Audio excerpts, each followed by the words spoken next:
Inden for historiefaget kan man operere med begrebet erindringshistorie. Erindringshistorie er en tilgang til historie, som anerkender en væsentlig forskel mellem fortid og historie. Fortid er alt, der er sket før nu, mens historie er de fortællinger, vi i nutiden fortæller om fortiden. Når man arbejder erindringshistorisk, har man derfor i høj grad fokus på nutiden og på, hvordan mennesker omgås deres fortid, og hvordan de bruger den på forskellige måder. I den følgende video vil jeg kort præsentere nogle væsentlige begreber, som kan hjælpe dig med at arbejde erindringshistorisk. For at gøre begreberne så tydelige som muligt, tager vi udgangspunkt i Danmark og danskerne.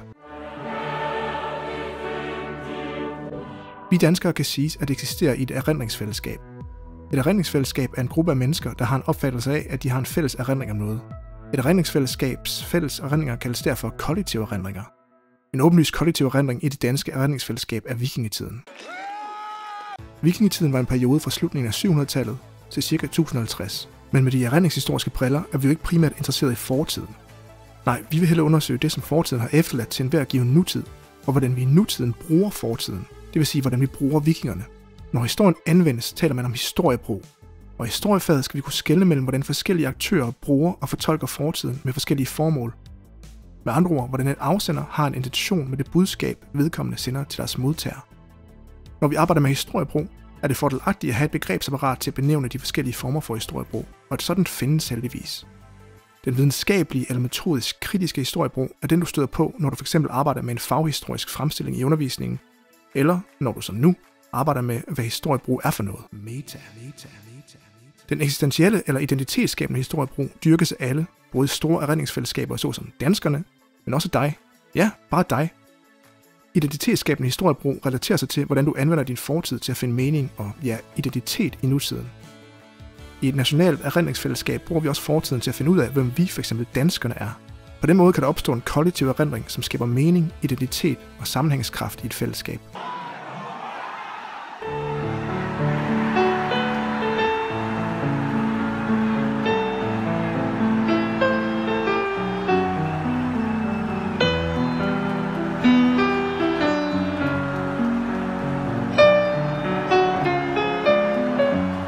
Politisk historiebrug kan have mange formål afhængig af afsenderen.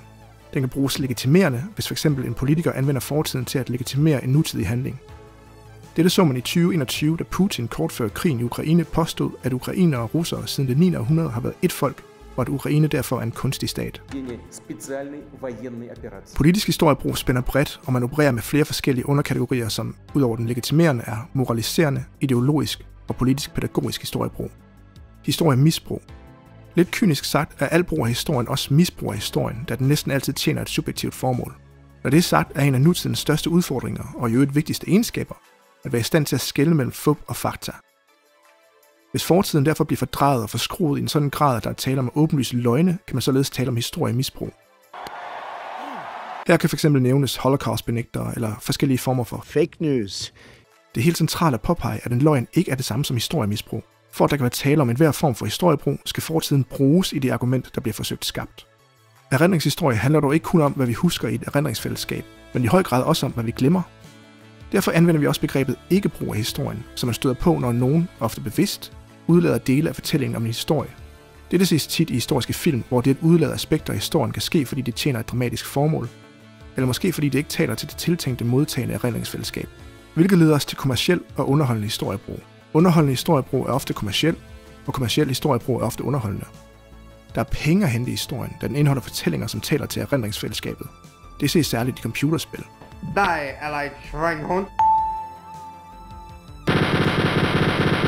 TV-serier.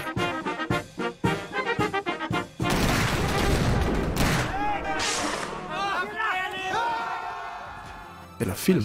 Jeg, kong Christian den 7. erklærer hermed krig mod lort. For eksempel danske film om 2. verdenskrig, som gjorde den perfekte skæbnefortælling om det godes kamp mod det onde. I hvert fald i filmene, for sandheden er jo ofte mere nuanceret. Man kan dog støde på kommerciel historiebrug overalt. Se for eksempel Stryns og Gøl, som begge bruger vikingmotivet i et forsøg på at sælge deres produkter, leverpostej og pølser. Bliver det mere dansk? Historiebrug er langt fra en eksakt videnskab, og det er vigtigt at pointere, at begreberne ofte overlapper hinanden og eksisterer sammen og i forlængelse af hinanden. Man skal derfor ikke være bange for at identificere flere forskellige begreber i en kilde, så længe man kan argumentere for sin fortolkning. Og lad os så lige vende tilbage til vikingetiden. For vidste du, at den blev opfundet i 1800-tallet? Indtil anden halvdel af det 19. århundrede talte man om det lidt tørre begreb dansk oldtid. Men grundet omstændigheder i og uden for Danmark i samtiden, begyndte man at bruge det langt sejere vikingetid til at beskrive perioden fra 800 til 1050.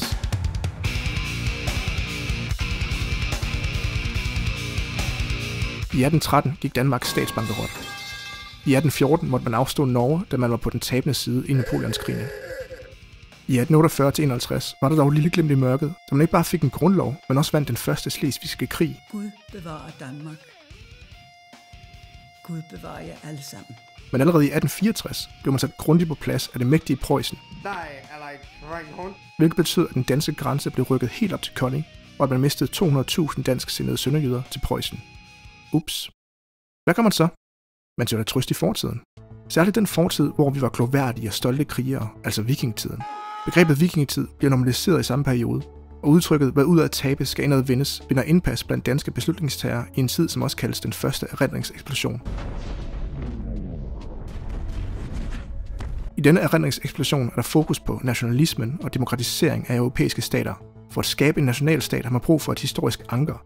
Og i Danmark bliver dette anker i høj grad vikingetiden. Så denne sejr indad skaber mening, trøst, tryghed, stolthed. Og det gør den dag i dag. Men vikingen har ændret sig. Vi skal have vodka i Rusland. Det er jo smarte med forskellen på fortid og historie.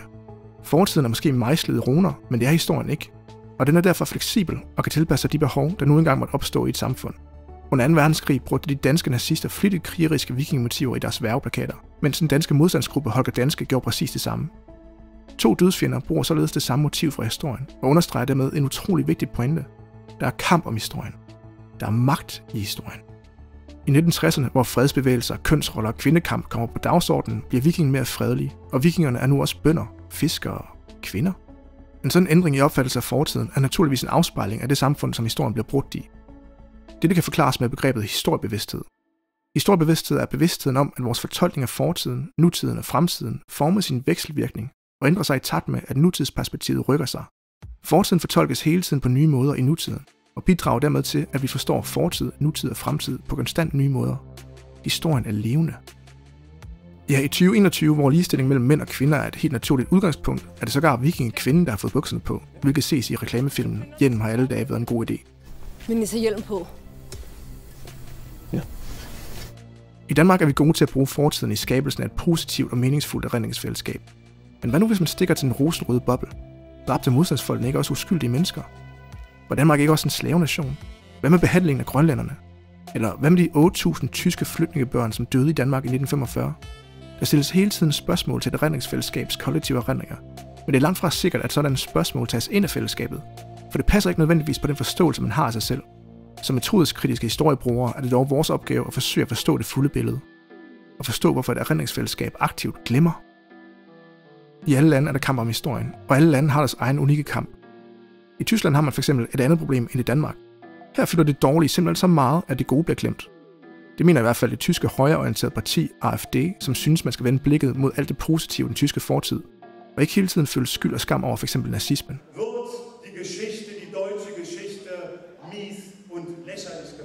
Partiets medstifter Alexander Gauland sagde i 2018, at Hitler og nazismen er kun fugleklædt i 1000 års succesfuld tysk historie.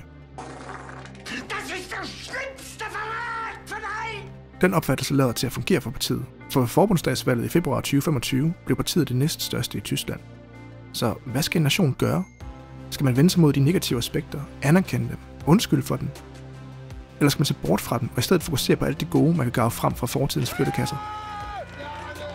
Det spørgsmål skal du ikke nødvendigvis kunne besvare, men du skal være i stand til at sige noget om, hvordan historier om fortid bruges i forskellige samfund. Til det formål kan du anvende de begreber, der er gennemgået i denne video, som er gennemgået uddybende og på skrift i det link, du kan finde herunder i beskrivelsen af videoen. Mod skibene!